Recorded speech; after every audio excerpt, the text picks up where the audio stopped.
Siguro marami kayong mga Red Sea na para ba malulunod ka na, hindi mo na kayang tumawid, pero itatawid ka ng Diyos. Sa totoo lang, kung ang Diyos ay kayang hatiin ang dagat, kaya rin niyang baguhin ang iyong sitwasyon. Kaya rin niyang baguhin ang iyong buhay.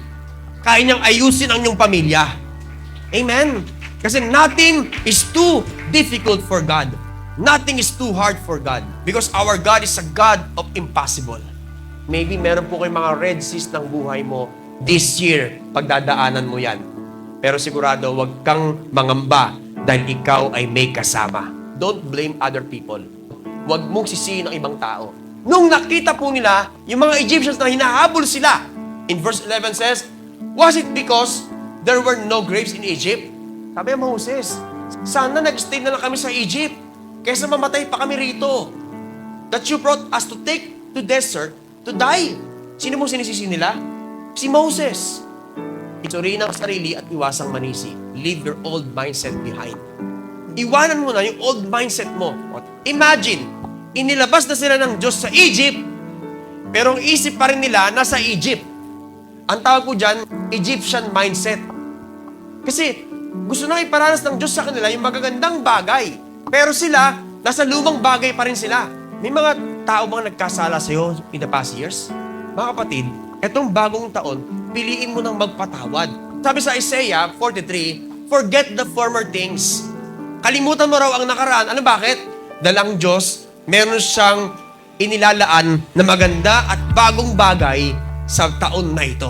Iwan mo na ang Egyptian mindset. God is doing a new things in your life this year.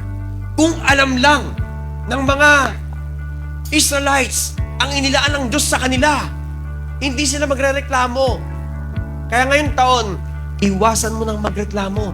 Ang good thing dito, nakatawid silang lahat bago pa mahabol sila ng Egyptian. Ibig pong sabihin, mga kapatid, may proteksyon ang Diyos sa kanila. Amen? At this year, 2026, declare mo yung proteksyon ng Diyos sa buhay mo. Not just in your life, even in your family. Why are you crying out to me? Tell the Israelites to move on. O pakisabi sa atin mo, mag-move on ka na, bebe. Ito ba, don't cry over spilled milk. Stand firm and receive your freedom.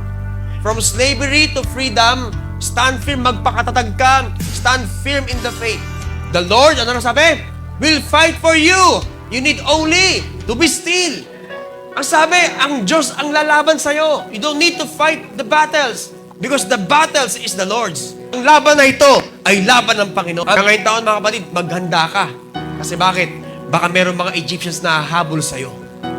Pero huwag kang mag-alala. May kasama ka. Kasama mo si Lord. Hindi mo naman kailangan ng mabilis ang pag-usad. Ang mahalaga, kahit mabagal, slowly but surely, umuusad ka ngayong taon. Amen? Unti-unti nakikita mo na nangyayari, natutupad lahat ng mga pangarap mo. Kaya huwag kang susuko. Simula pa lang ng taon, magtiwala ka na sa Panginoon.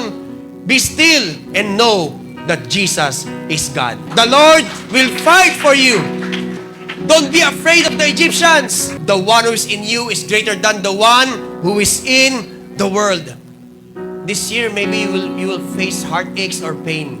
Pero tandaan mo, sa mga pain po na yan, tinuturuan ka ng Panginoon na magtiwala sa Kanya. There are things that you don't understand na mangyari sa'yo ngayong taon.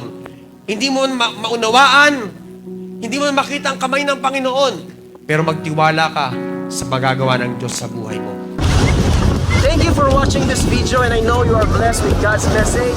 And if you want to support the ministry of Legacy Generation, andito po, makikita po ninyo sa screen po ninyo. And don't forget that in Christ you are blessed and highly favored. And always remember that we are the generation that will leave a legacy. God bless you.